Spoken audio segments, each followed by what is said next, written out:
السلام عليكم ورحمة الله وبركاته. إن الحمد لله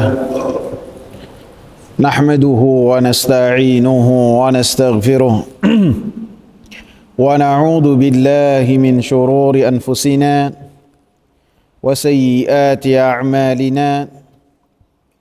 من يهده الله فلا مضل له ومن يضلل فلا هادي له. أشهد أن لا إله إلا الله وأشهد أن محمدا عبده ورسوله. اللهم صل وسلم وبارك على نبينا محمد وعلى آله وصحبه ومن اتبع بهداه إلى يوم القيامة وبعد.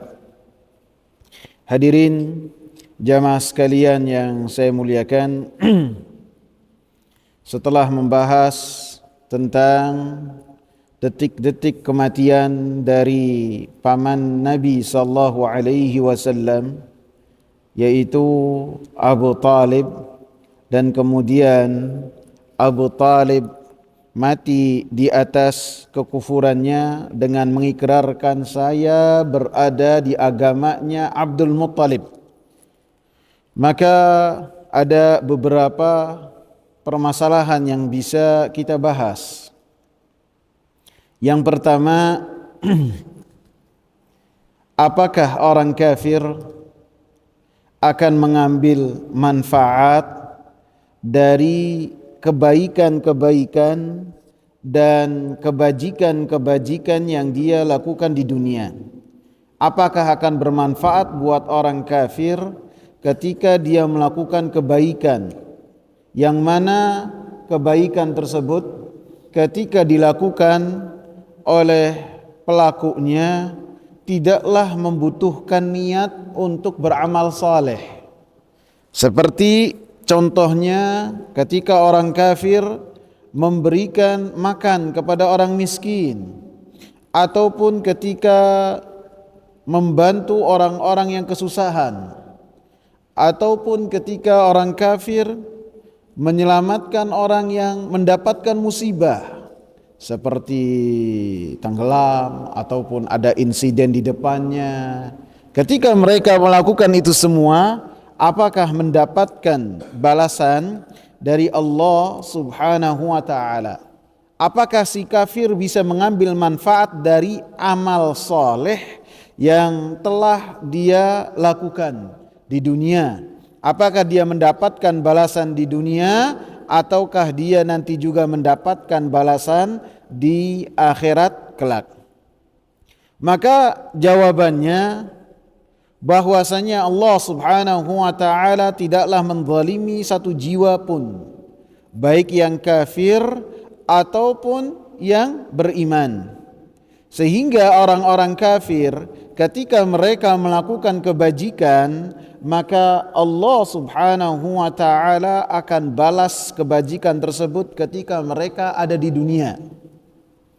Karena dalam satu hadis Rasulullah sallallahu alaihi wasallam mengatakan, innallaha la yadhlimu mu'minan hasanatan yu'ta biha fid dunya wa yaddakhiru lahu fil akhirah. Sesungguhnya Allah Subhanahu wa ta'ala tidaklah menzalimi satu jiwa, satu mukmin yang dia melakukan kebaikan. Allah Subhanahu wa ta'ala berikan dia balasan di dunia, dan Allah Subhanahu wa ta'ala berikan balasan kepadanya di akhirat. Jadi seorang muslim ketika melakukan kebaikan-kebaikan di dunia, maka Allah Subhanahu wa ta'ala akan balas kebaikan-kebaikannya, akan Allah Subhanahu wa ta'ala berikan ganjaran kepada orang mukmin ini baik di dunia ataupun di akhirat. Bedanya ketika di akhirat, Allah Subhanahu wa ta'ala sempurnakan balasannya. Wa ammal kafir, adapun orang kafir, fayut'amu bihasanatin ma 'amilallahu fid dunya Maka adapun orang kafir ketika mereka melakukan kebaikan-kebaikan, maka dengan kebaikan-kebaikan tersebut mereka mendapatkan makan dengan apa yang mereka lakukan di dunia. Jadi orang-orang kafir ketika mereka melakukan kebaikan-kebaikan dan kebajikan-kebajikan di dunia yang sifatnya sosial, sifatnya menolong orang-orang yang kesusahan, maka kata Allah Subhanahu wa ta'ala melalui lisan Rasulnya, Allah Subhanahu wa ta'ala telah membalas kebajikan mereka dengan apa yang mereka makan, apa yang mereka minum, udara yang mereka nikmati, harta, anak, keamanan. Maka itu semua adalah balasan sebagai ganjaran yang Allah Subhanahu wa ta'ala berikan kepada orang-orang kafir yang mereka lakukan kebaikan di dunia. Hatta idza laqiyallah, maka ketika bertemu dengan Allah Subhanahu wa ta'ala, lam takun lahu hasanatun yujza biha. Maka ketika bertemu dengan Allah Subhanahu wa ta'ala, maka sudah tidak ada hitung-hitungan kebaikan sedikit pun. Karena kebaikan yang telah dia lakukan, yang tidak membutuhkan niat untuk beramal yang sifatnya sosial, telah Allah Subhanahu wa ta'ala balas ketika dia di dunia. Dan adapun di akhirat, maka setiap kebaikan, amal saleh yang dilakukan oleh orang-orang kafir, maka kebaikan tersebut tidak menjadi catatan kebaikan di sisi Allah Subhanahu wa ta'ala apabila ketaatan seseorang tidak dilandasi dengan la ilaha illallah wa Muhammadur Rasulullah, tidak akan bermanfaat. Allah Subhanahu wa ta'ala mengatakan walau asyraku lahabita anhum ma kanu ya'malun. Orang-orang kafir, mereka ketika melakukan kesyirikan kepada Allah Subhanahu wa ta'ala, maka amalan-amalan yang mereka lakukan akan sirna dan terhapus di sisi Allah Subhanahu wa ta'ala. Dalam surat Al-Furqan ayat 23, Allah Subhanahu wa ta'ala katakan, wa qadimna ila ma amilu min amalin faja'alnahu haba'an manthura. Maka kami akan datangkan terhadap apa yang mereka lakukan dari amalan-amalan, faja'alnahu haba'an manthura. Maka amalan yang mereka lakukan dari orang-orang kafir, apapun itu, maka akan menjadi debu yang berterbangan di sisi Allah Subhanahu wa ta'ala, tidak akan bermanfaat sedikit pun di sisi Allah Subhanahu wa ta'ala. Jadi orang kafir ketika mereka dermawan, ketika mereka mensedekahkan hartanya, ketika mereka berbagi dengan sesama, misalnya mereka perhatian terhadap orang-orang yang kesusahan, maka apa yang mereka lakukan di dunia telah mereka dapat balasannya. Baik itu berupa makan mereka, minum mereka, baik mereka rasa aman, fasilitas yang ada. Karena semua kenikmatan yang Allah Subhanahu wa ta'ala berikan di dunia ini, hanya Allah Subhanahu wa ta'ala halalkan buat orang-orang yang beriman saja. Qul hiya lilladzina amanu fil hayatid dunya. Karunia tersebut Allah Subhanahu wa ta'ala hanya khususkan untuk orang-orang yang beriman. Adapun orang-orang yang kafir, maka mereka akan dihisab oleh Allah Subhanahu wa ta'ala terhadap karunia yang mereka dapat. Karunia yang mereka dapat akan dihisab oleh Allah Subhanahu wa ta'ala. Kemaksiatan yang mereka lakukan akan Allah Subhanahu wa ta'ala hisab. Artinya orang-orang yang beriman ada kewajiban salat 5 waktu. Betul enggak? Orang-orang kafir juga ketika mereka meninggalkan salat 5 waktu akan dihisab oleh Allah Subhanahu wa taala terhadap apa yang mereka tinggalkan. Orang-orang yang beriman tidak melakukan zina, tidak minum khamr, tidak mencuri, tidak melakukan apa-apa yang diharamkan oleh Allah. Jangan antum kira orang-orang kafir ketika melakukan itu semua kemudian tidak diazab dan diperhitungkan oleh Allah. Diperhitungkan. Semua yang mereka lakukan melanggar perintah-perintah Allah dan Rasulnya akan Allah Subhanahu wa ta'ala hisab. Dan Allah Subhanahu wa ta'ala akan minta pertanggungjawaban dari mereka. Sehingga orang-orang yang berada di neraka Saqar ketika ditanya kenapa mereka berada di neraka Saqar, ma salakakum fi Saqar, kenapa kalian berada di neraka Saqar? Qalu lam naku minal musallin, kami ini dulu tidak pernah sholat. Ini orang-orang kafir. Artinya perintah-perintah dan larangan-larangan yang dibebankan oleh Allah Subhanahu wa ta'ala kepada orang-orang yang beriman, maka orang-orang kafir pun dihisab dengannya. Mereka tidak berpuasa di bulan Ramadan, dihisab oleh Allah Subhanahu wa ta'ala, diperhitungkan.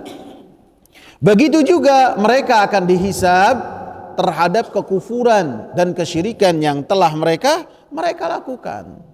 Sehingga 3 hal ini, nikmat-nikmat yang harus dipertanggungjawabkan, kemudian kemaksiatan yang mereka lakukan, kekufuran yang mereka tegakkan, maka akan dihisab oleh Allah Subhanahu wa ta'ala. Adapun kebajikan-kebajikan yang mereka lakukan di dunia, ketika kebajikan tersebut tidak didasari dengan kalimat la ilaha illallah, dengan keimanan yang benar, maka kebaikan-kebaikan tersebut tidak menjadi catatan kebaikan di sisi Allah Subhanahu wa ta'ala. Pada zaman jahiliyah ada seorang yang sangat dermawan sekali, namanya Abdullah bin Jud'an. Abdullah bin Jud'an ini sepupunya Abu Quhafah. Jadi kakeknya Aisyah, Abu Quhafah, punya sepupu namanya Abdullah bin Jud'an. Abdullah bin Jud'an ini waktu baru gede dalam keadaan susah, dalam keadaan tidak memiliki apa-apa, sehingga di mata masyarakat pada saat itu tidaklah diperhitungkan apabila berkumpul dalam satu majelis, yang lain duduknya itu di dalam, Ibn Jud'an ini duduknya di pinggir bahkan di luar, tidak diperhitungkan. Sampai dia merasa susah, akhirnya apa? Sudahlah, saya masuk ke gunung-gunung yang ada di Mekah saja. Kali aja saya bisa mati dengan melewati gunung-gunung tersebut. Akhirnya dia masuk. Asal jalan saja sampai ketemu dengan satu gua yang sangat besar. Akan tapi gelap gulita. Karena orang lagi nekat, maka dia masuk saja ke gua tersebut. Tidak taunya di gua tersebut ada ular yang sangat besar. Karena dia sudah maunya itu mau apa? Mau mati, ada ular segede apapun dihadapi. Beda kalau orang mau hidup, enggak. Begitu ada ular gede dipegang. Begitu dipegang enggak taunya ularnya dari besi. Jadi ular yang otomatis kalau kena angin langsung goyang. Dipegang enggak taunya begitu dibuka ular besi itu enggak taunya ada harta yang sangat banyak sekali. Sangat banyak sekali.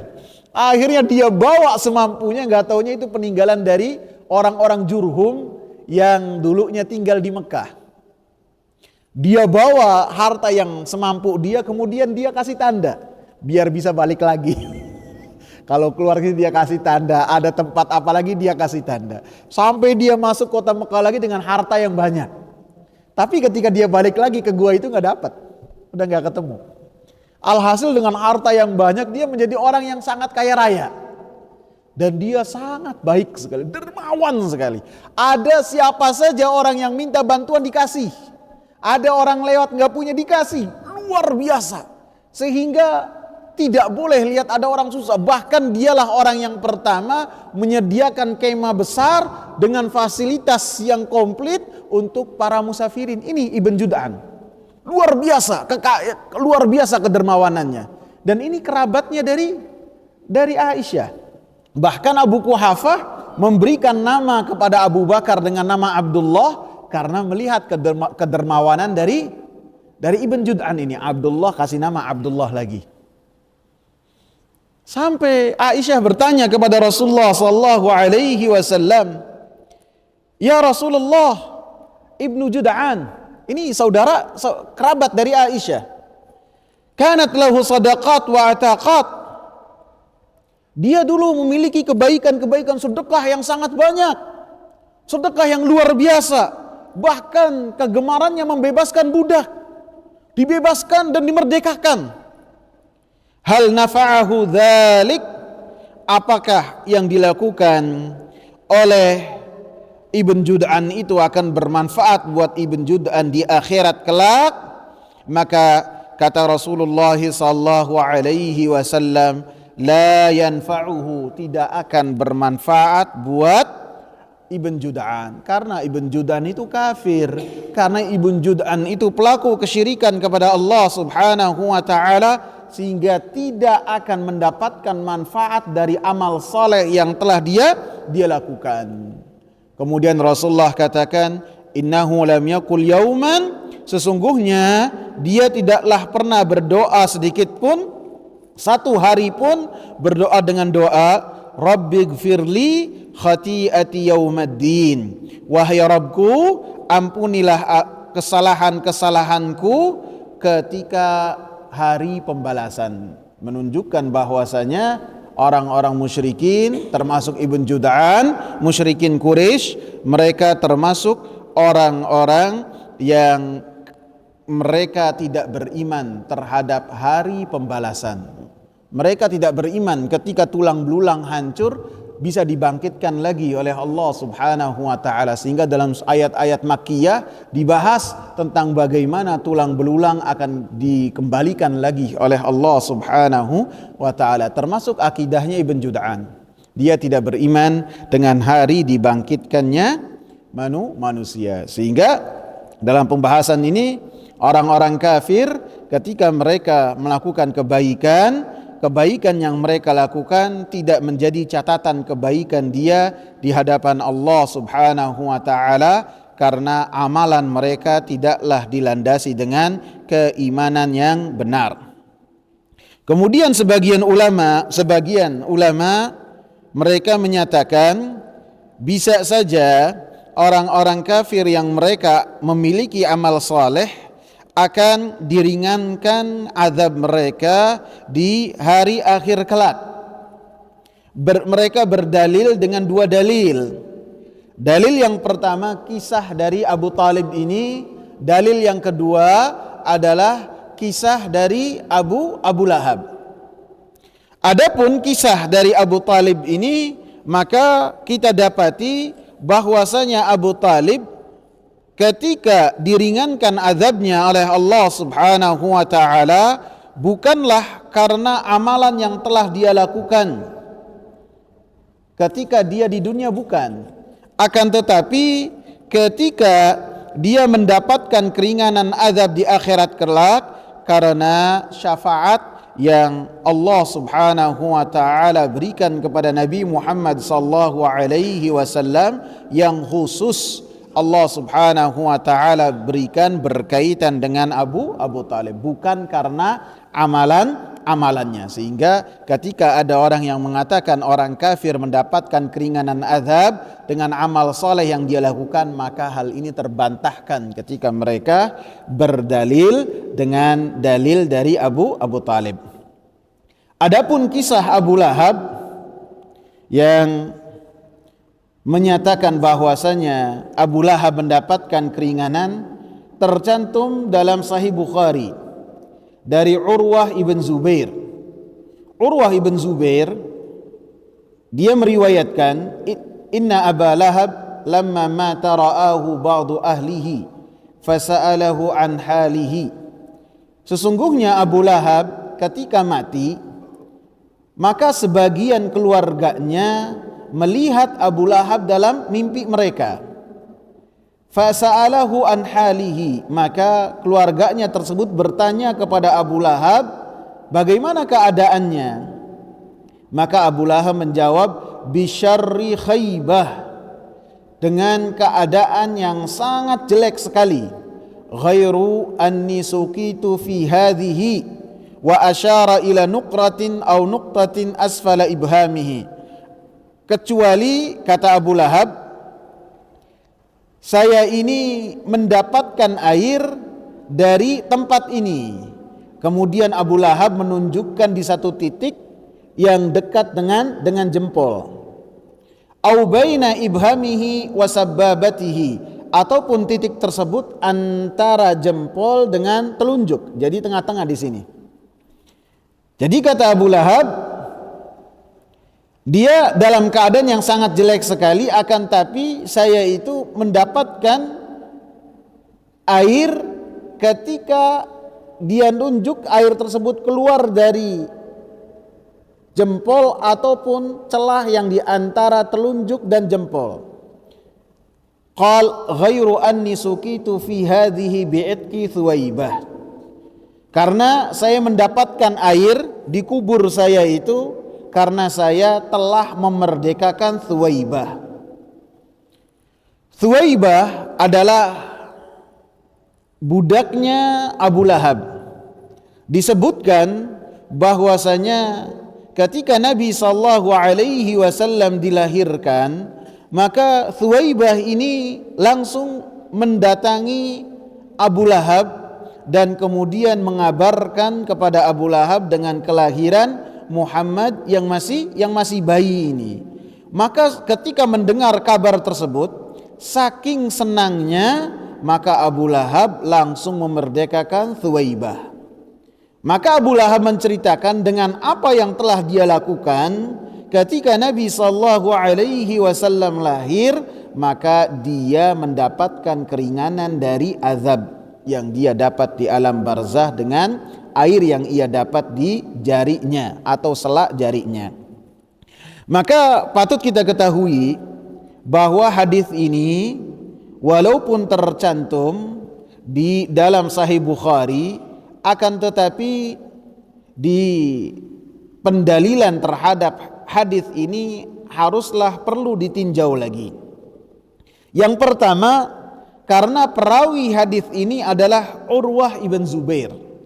Urwah walaupun dia seorang yang alim, seorang ulama dari kalangan tabi'in, akan tetapi ketika meriwayatkan hadis langsung dari Nabi sallallahu alaihi wasallam, maka silsilah sanadnya terputus. Karena Urwah ini adalah tabi'in, bukan sahabat. Tabi'in ketika meriwayatkan hadis dari Nabi sallallahu alaihi wasallam harus ada jalur berupa sahabat. Siapa sahabatnya? Apabila ada sahabatnya, maka jalur sanadnya itu bersambung. Akan tetapi ketika tidak menyebutkan siapa penyambungnya kepada Nabi sallallahu alaihi wasallam, maka ini dikatakan sebagai hadis yang terputus, hadis mursal, sehingga dikategorikan oleh para ulama sebagai hadis yang dhaif. Sehingga Urwah ini seorang tabi'in, tidak pernah langsung bertemu dengan Nabi sallallahu alaihi wasallam, lebih-lebih bertemu langsung dengan Abu Lahab, lebih-lebih langsung meriwayatkan tentang kelahiran dari Nabi sallallahu alaihi wasallam. Yang kedua, bahwasanya kisah ini yang diceritakan oleh Urwah ibn Zubair adalah yang berkaitan dengan mimpi, apa yang dilihat dalam mimpi. Sedangkan apa yang dilihat dalam mimpi itu tidaklah bisa dari mimpi itu menjadikan ada hukum yang dengannya keluar satu hukum dan kesimpulan. Artinya mimpi tersebut hanya bisa mengeluarkan hukum hanya dimiliki oleh Nabi sallallahu alaihi wasallam. Akan tetapi mimpi yang keluar ataupun yang terjadi selain dari Nabi sallallahu alaihi wasallam tidak bisa mengeluarkan hukum apapun. Lebih-lebih ketika dalam kisah ini kesimpulan hukum yang dikeluarkan bertentangan dengan Al-Quran dan sunnah Nabi sallallahu alaihi wasallam. Dalam Al-Quran disebutkan orang kafir sebagai penghuni api api neraka. Dalam Al-Quran Allah subhanahu wa ta'ala katakan bahwasanya fala yukhaffafu anhumul azab, orang-orang kafir tidak akan diringankan azab mereka sedikit pun, tidak ada istirahat. Sehingga kisah ini bertentangan dengan Al-Quran dan bertentangan dengan hadis-hadis Nabi sallallahu alaihi wasallam. Ada dua apa? Ada dua celah yang menunjukkan bahwasanya hadis ini tidak bisa dijadikan hujjah.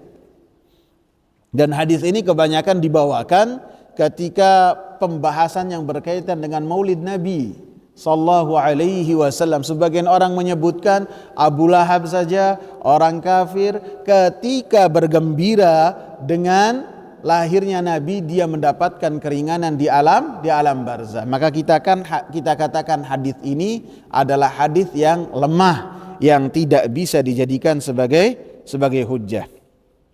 Kemudian disebutkan juga celah yang ketiga yang menunjukkan hadis ini tidak bisa dijadikan hujjah, bahwasanya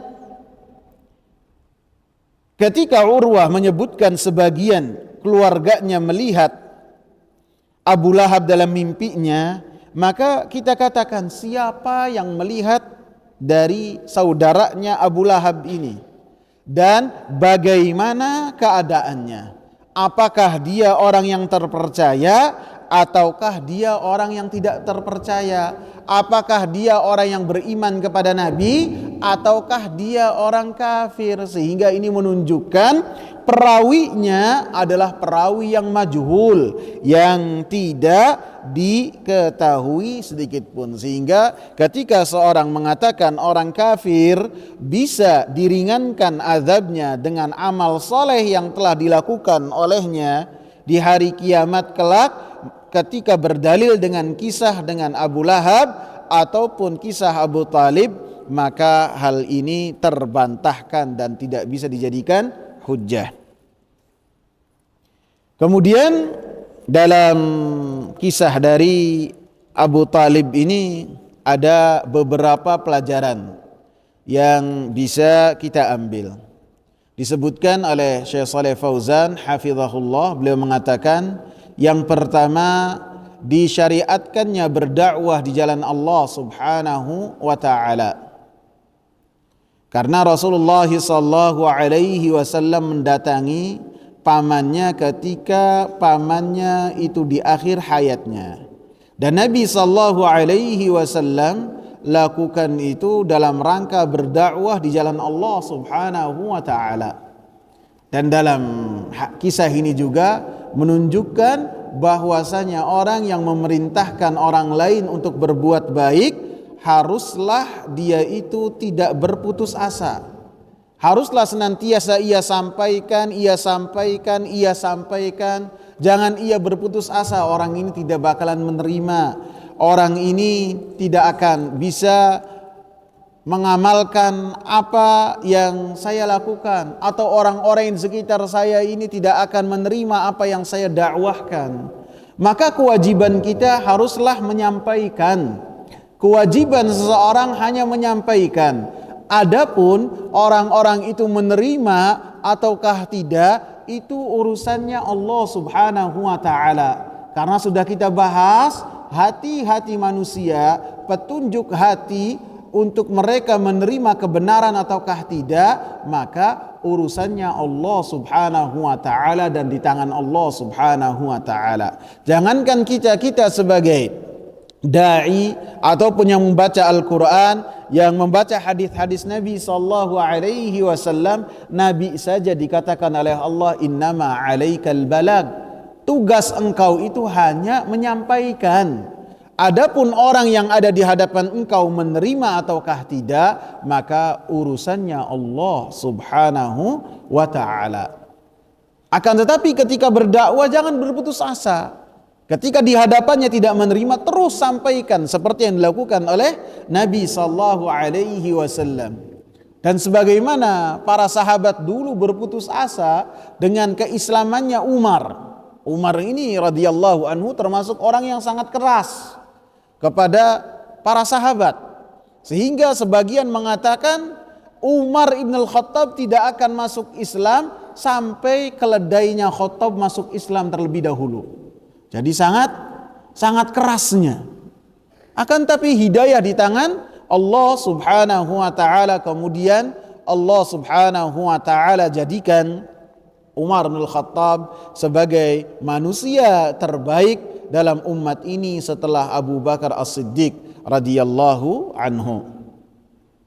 Kemudian pelajaran yang kedua adalah dalam hadis ini menunjukkan adanya syariat untuk kita mengunjungi orang sakit, walaupun yang sakit itu adalah seorang yang musyrik. Lebih-lebih apabila kita melakukannya dalam rangka berdakwah di jalan Allah subhanahu wa ta'ala. Walaupun orangnya pingsan, walaupun orangnya dalam keadaan sekarat, maka kita bisa menengok orang sakit walaupun itu orang musyrik, selama ada kemaslahatan yang dengannya bisa didapat oleh orang yang kita kunjungi. Kita pun menyebutkan bagaimana Nabi sallallahu alaihi wasallam menjenguk siapa? Anak Yahudi yang masih kecil, ditengok oleh Nabi sallallahu alaihi wasallam. Itu menunjukkan dibolehkan.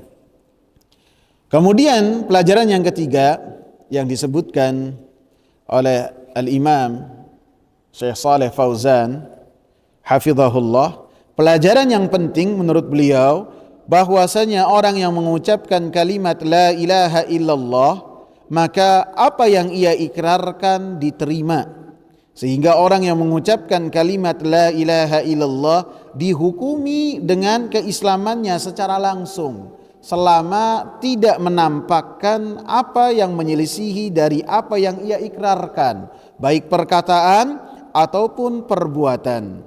Sehingga apabila nampak seseorang yang mengikrarkan kalimat la ilaha illallah, kemudian ada yang menyelisihi kalimat tersebut dengan perkataan ataupun perbuatan, maka dihukumi dengan orang tersebut dengan murtad.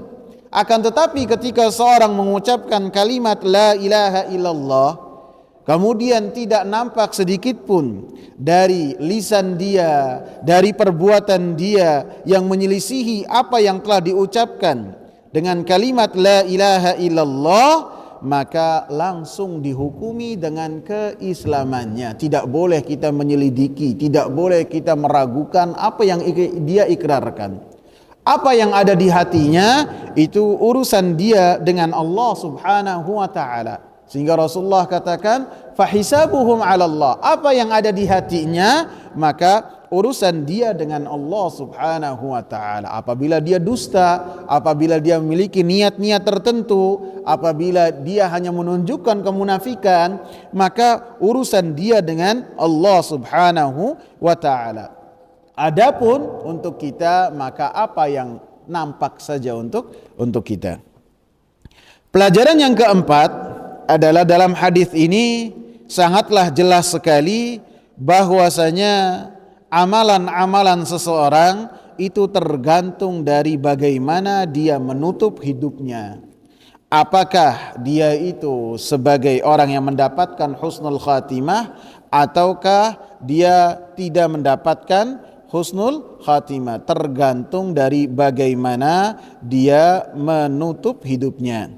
Sehingga dalam kisah ini Abu Talib selama hidup dia berada di dalam kekufurannya, di dalam kesyirikannya, walaupun ada pembelaan terhadap Nabi sallallahu alaihi wasallam.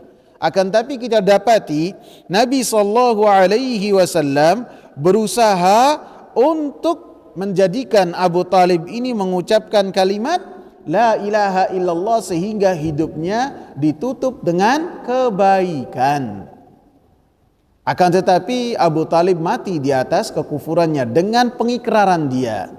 Sebaliknya seperti yang saya sebutkan dalam pertemuan yang lalu, Abdullah bin Abi Umayyah dia sangat benci terhadap Islam, sangat jahat terhadap Islam, akan tetapi di akhir hayatnya dia masuk Islam. Bayangkan keislaman dia kurang dari 2 bulan.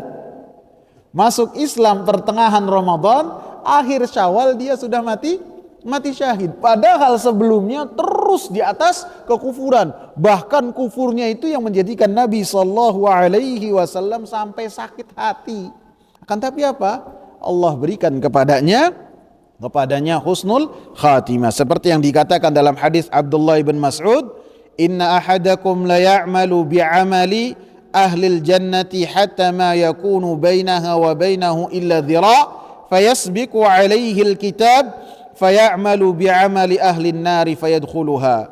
Sesungguhnya salah seorang di antara kalian beramal dengan amalan penghuni surga, sehingga ketika antara dia dengan surga hanya satu hasta saja, maka berlalulah untuknya itu ketentuan Allah Subhanahu wa taala. Kemudian orang ini akan beramal dengan amalan penghuni api neraka, kemudian Allah tutup orang ini mati dengan ketika bermaksiat kepada Allah Subhanahu wa taala, kemudian masuk neraka.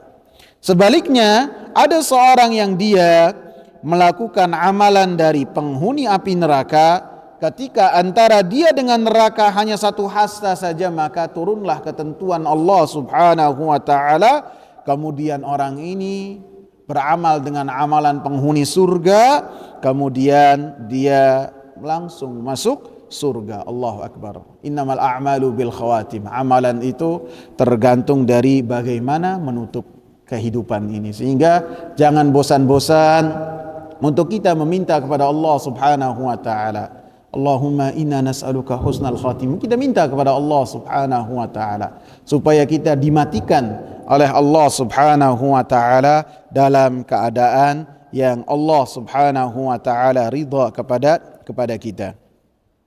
Dalam hadis ini juga ada pelajaran peringatan bagi teman-teman yang jelek. Karena apa yang terjadi kepada Abu Talib adalah pengaruh dari teman-teman yang jelek. Karena teman-teman yang jelek ini akan mempengaruhi kehidupan seseorang. Dan saya ingatkan, teman-teman yang jelek ini pengaruhnya bukan hanya untuk anak yang baru gede saja. Bukan juga untuk orang yang misalnya umur 20, 30, tidak. Semua teman ini akan memberikan pengaruh kepada seseorang. As-sahib sahib. Yang namanya teman itu akan sahib, menarik. Bisa menarik kepada yang baik, bisa juga menarik kepada yang jelek. Ini semua buat ustadz, buat jamaah, buat siapapun juga, maka harus memperhatikan bagaimana teman, harus hati-hati. Temannya bagaimana? Mau temannya ini seperti apa? Itulah yang akan mempengaruhi dirinya dan bisa menjadikan dia mendorong atau mendapatkan terhadap kekufuran seperti yang terjadi kepada Abu Talib.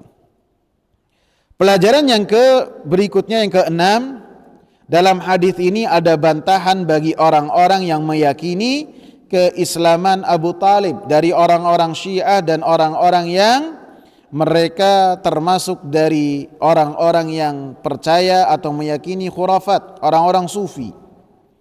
Karena Abu Talib mengikrarkan dengan mengatakan, saya itu di atas agamanya Abdul Muttalib.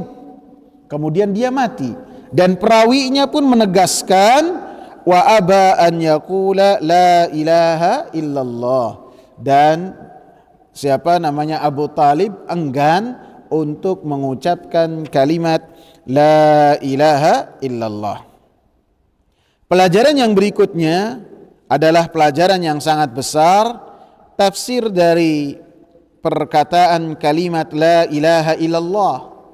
Bahwasanya makna kalimat la ilaha illallah adalah meninggalkan ibadah kepada selain Allah Subhanahu wa taala dan mengingkari semua peribadatan kepada selain Allah Subhanahu wa taala, dan kufur, mengingkari juga dan meyakini kebatilan agama selain agama Islam. Ini makna dari kalimat la ilaha illallah. Hal ini telah dipahami oleh Abu Jahal. Hal ini telah dipahami oleh Abdullah bin Abi Umayyah ketika dia masih dalam keadaan kafir.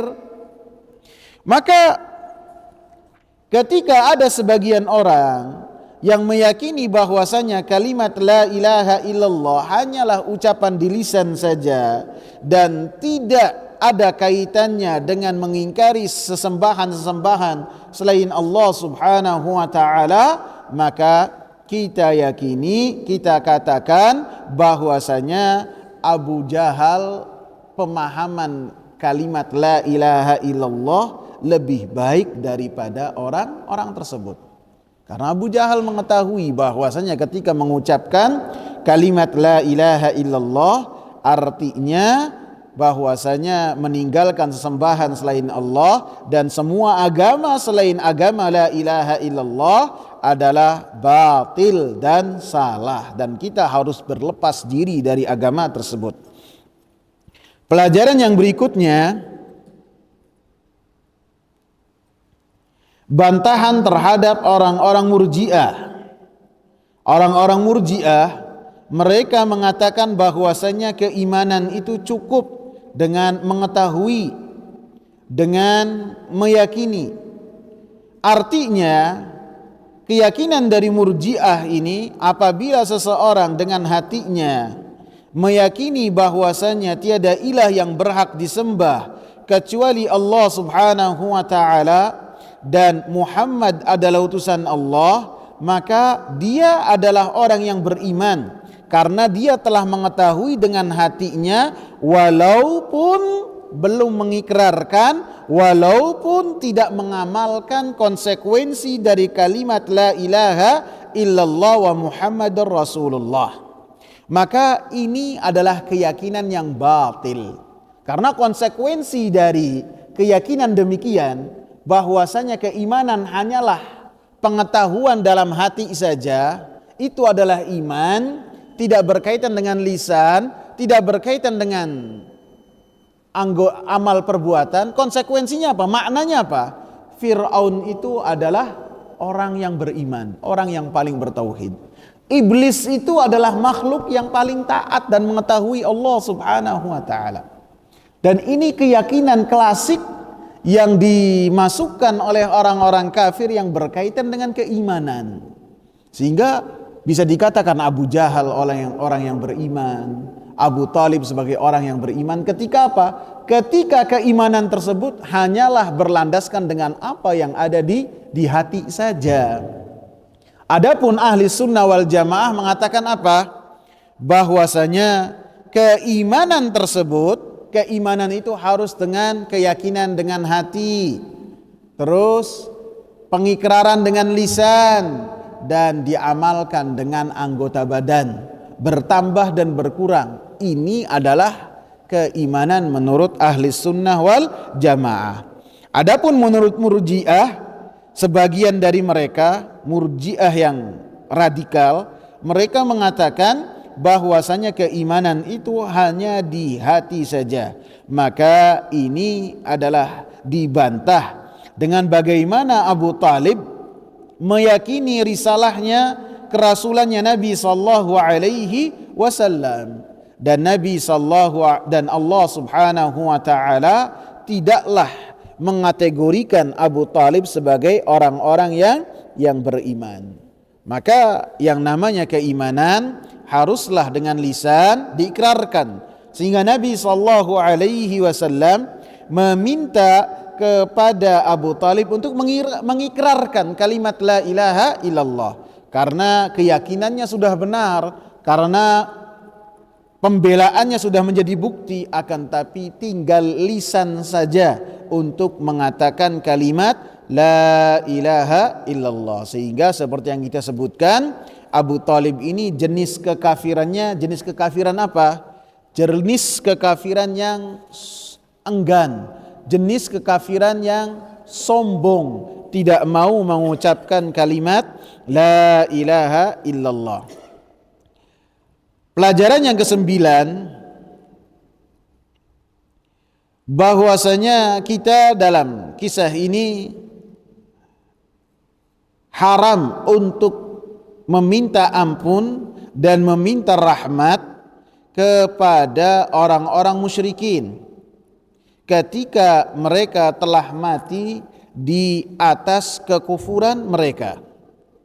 Karena Allah Subhanahu wa taala mengatakan kepada nabinya, "Ma kana lin-nabiyyi walladzina amanu an yastaghfiru lil musyrikina walau kanu uli qurba min ba'di ma tabayyana lahum annahum ashabul jahim."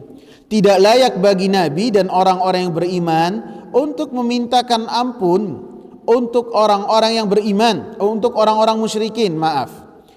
Walaupun orang-orang musyrikin ini adalah kerabat-kerabat mereka, setelah jelas bagi mereka bahwasanya orang-orang musyrikin mati di atas kekufuran mereka dan mereka menjadi penghuni api neraka jahanam. Tidak boleh kita mendoakan orang-orang yang mati di atas kekufurannya, karena Nabi sallallahu alaihi wasallam dilarang langsung untuk melakukan hal tersebut. Akan tetapi ketika orang musyrik ataupun orang kafir masih dalam keadaan hidup, maka kita bisa mendoakan untuk mereka supaya mereka mendapatkan hidayah dari Allah Subhanahu wa taala, boleh. Sebagaimana kita pun boleh mendoakan orang kafir supaya mereka mendapatkan kesehatan apabila mereka sakit. Kita datang kepada mereka ataupun kita bertemu, semoga bapak ini senantiasa dijaga oleh Allah, kesehatannya bisa. Ataupun ketika kita mengatakan semoga bapak ataupun anda mendapatkan kemuliaan dari Allah Subhanahu wa taala, maka boleh untuk kita mengatakan demikian seperti yang dikatakan oleh Syekh Abu Bakar Abu Zaid. Kita boleh mengatakan kepada orang kafir, semoga Allah memuliakan anda, dengan niat bahwasanya kemuliaan tersebut berupa apa? Keimanan, dia masuk ke dalam agama yang mulia ini. Jadi kita boleh mendoakan mereka supaya mendapatkan hidayah ketika mereka masih hidup. Kita boleh mendoakan mereka supaya mereka senantiasa sehat atau mendoakan kesehatan. Apa dalil dari mendoakan kesehatan? Dalilnya apa? Apa dalilnya? Kita boleh mendoakan orang kafir untuk mereka itu sehat. Bismillah. Dalilnya adalah ketika Abu Sa'id Al-Khudri, alhamdulillah, ketika Abu Sa'id Al-Khudri radhiyallahu anhu mendapati ada kepala suku yang sakit keras. Kemudian salah satu dari kabilah tersebut atau orang yang melihat bahwasanya kepala suku ini sakit keras, kepala kabilah ini sakit keras, langsung mendatangi sahabat Nabi yang sebelumnya mereka meminta untuk dijamu, tidak dijamu. Kemudian mereka berkata kepada sahabat-sahabat Nabi, "Afikum raqin, apakah ada di antara kalian yang bisa meruqyah?" Maka kata Abu Sa'id Al-Khudri, "Saya bisa, tapi harus ada upahnya dong. Tadi kami datang untuk meminta jamuan tidak dikasih, sekarang harus dijamu, harus minta upah." "Ya, bisa, silakan." Akhirnya Abu Sa'id Al-Khudri datang kepada orang yang sakit keras ini, kemudian dibacakan surat Al-Fatihah.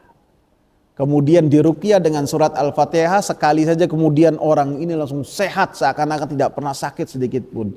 Kemudian mendapatkan upah. Sehingga dari hadis ini orang kafir boleh diruqyah, dan makna dari ruqyah adalah kita mendoakan orang tersebut kepada Allah Subhanahu wa taala supaya diberikan kesehatan, sehingga menunjukkan boleh untuk kita mendoakan kepada orang kafir selama mereka tidak harbi untuk mendapatkan kesehatan, dan sebagaimana kita pun dibolehkan untuk mendoakan mereka supaya mendapatkan hidayah dari Allah Subhanahu wa taala. Pelajaran yang berikutnya, peringatan yang sangat keras sekali untuk kita memiliki fanatisme terhadap tradisi yang dibawa oleh nenek moyang ataupun oleh leluhur. Kita diperingatkan jangan kita memiliki sifat yang berlebihan terhadap tradisi ataupun apa yang dibawa oleh nenek moyang, lebih-lebih yang berkaitan dengan menyelisihi apa yang dibawa oleh para rasul, sehingga yang menjadikan Abu Talib ini tidak menerima dakwahnya Nabi sallallahu alaihi wasallam kesombongan yang ada di hatinya, fanatisme golongan, pengagungan dia terhadap apa yang telah dibawa dan dimiliki oleh nenek moyang mereka. Lebih-lebih apabila nenek moyang mereka ada di atas kebatilan, ada di atas kekufuran, dalam kegelapan yang kegelapannya itu adalah kegelapan jahiliyah, maka harus dijauhkan dari berbangga diri terhadap apa yang dimiliki oleh nenek moyang ataupun oleh leluhur. Kecuali ketika leluhurnya itu adalah orang-orang soleh, orang-orang yang mereka mengagungkan Al-Quran, berdakwah dengan dakwah tauhid, maka boleh mereka itu bukan berta'assub, akan tetapi mengikuti apa yang telah dilakukan oleh leluhur selama mereka di atas kebenaran dan apa yang dibawa oleh para nabi dan rasul. Dan inilah yang diingatkan oleh Nabi Yusuf alaihi salam dalam surat Yusuf ayat ke-38. Ketika ada dua orang yang bertanya kepada Nabi Yusuf terhadap mimpi yang mereka lihat, maka Nabi Yusuf berdakwah kepada keduanya. Wattaba'tu millata abai. Saya ini mengikuti agama yang dibawa oleh nenek moyang saya. Siapa nenek moyangnya? Ibrahim wa Ishaq wa Yaqub. Njid-njidnya ini adalah para nabi semua. Jadi saya mengikuti apa yang telah dibawa oleh kakek-kakek saya. Kemudian Nabi Ibrahim alaihi salam mengatakan, "Ma kana lana an nusyrika billahi min syai'." Tidak boleh buat kita untuk melakukan kesyirikan kepada Allah Subhanahu wa taala sedikit pun. Pelajaran yang ke berapa ini? Yang ke-11. Dan ini termasuk dari tujuan dan maksud adanya pembahasan bab ini oleh penulis, bantahan terhadap orang-orang yang melakukan kesyirikan, yang mana mereka bergantung terhadap para wali, mereka bersandar kepada para wali dan kepada orang-orang saleh di kubur-kubur mereka. Mereka pun berdoa kepada para wali dan orang-orang saleh, sehingga mereka meninggalkan Allah Subhanahu wa taala. Diingatkan bahwasanya apa yang mereka lakukan adalah suatu yang batil. Karena orang yang paling saleh yaitu Rasulullah sallallahu alaihi wasallam tidak mampu memberikan petunjuk kepada pamannya Abu Talib. Maka selain dari Nabi sallallahu alaihi wasallam, lebih-lebih yang telah meninggal dunia terbujur kaku di bawah tanah, tidak mampu memberikan manfaat dan mudarat sedikit pun. Jadi ini adalah termasuk dari maksud tujuan hal ini. Dan ada sebagian orang ketika berdoa tidak berdoa kepada Allah. Mereka lebih suka berdoa kepada selain Allah Subhanahu wa taala. Dan saya anggap sebelumnya ini adalah satu teori saja. Akan tetapi banyak kita dapati orang-orang ketika berdoa, mereka lebih asik berdoanya kepada selain Allah Subhanahu wa taala. Mereka menganggap bahwasanya berdoa kepada Allah itu lama. Akan tapi berdoa kepada selain Allah, mereka merasanya itu adalah jalan pintas, dan ini adalah suatu kebatilan yang sangat salah dan menunjukkan mereka berburuk sangka kepada Allah Subhanahu wa taala.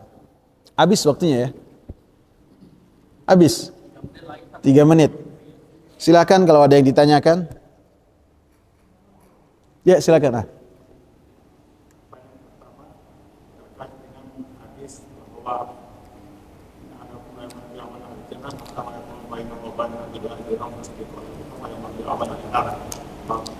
Bagaimana dengan menyelesaikan hadis yang lain bahwa seseorang itu akan meninggal sesuai dengan kebiasaannya. Kalau misalnya kebiasaannya beramal soleh, seorang tentunya nanti akan beramal soleh. Ya. Jadi pertanyaannya itu ketika yang berkaitan dengan hadis Ibnu Mas'ud yang berkaitan dengan orang mati dalam keadaan su'ul khatimah dan husnul khatimah ya. Dan hadis yang lain yang membahas bahwasanya seseorang mati tergantung dari kebiasaannya. Sebagian ulama menyebutkan Allah Subhanahu wa taala tidak menzalimi hambanya. Bisa jadi yang disebutkan dalam hadis Abdullah bin Mas'ud, ada orang-orang yang ketika mereka melakukan amal saleh, yang amal saleh tersebut hanya nampak buat mereka bahwasanya amal tersebut adalah amal yang saleh. Akan tetapi apabila ditimbang dengan Al-Quran dan As-Sunnah, maka apa yang mereka lakukan menyelisihi apa yang ada pada Nabi Muhammad SAW.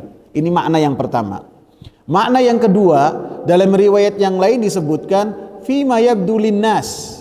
Mereka itu beramal saleh ketika amal saleh itu mereka lakukan di hadapan orang lain. Adapun ketika mereka berkhalwat dengan Allah Subhanahu wa taala, maka ada dua kemungkinan.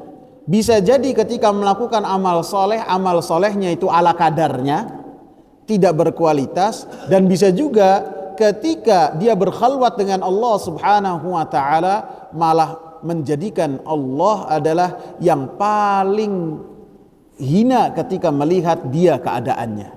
Bisa jadi dengan bermaksiat, bisa jadi dengan menunjukkan perilaku-perilaku yang menunjukkan bahwasanya hati dia itu adalah hati yang jelek. Paham ya? Cukup ya? Semoga. Iya.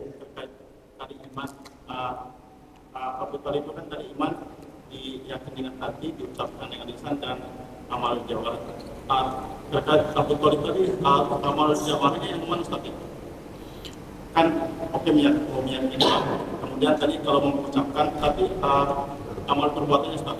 Amal perbuatannya itu yang besar yang dia lakukan adalah perlindungan dia kepada Nabi Muhammad sallallahu alaihi wasallam dan penjagaan dia yang sangat luar biasa kepada Nabi Muhammad sallallahu alaihi wasallam. Sehingga ini apabila Abu Thalib ini beriman, ini adalah amalan yang sangat besar. Akan tapi orang ini malah lebih memilih mati di atas agama bapaknya. Cukup ya?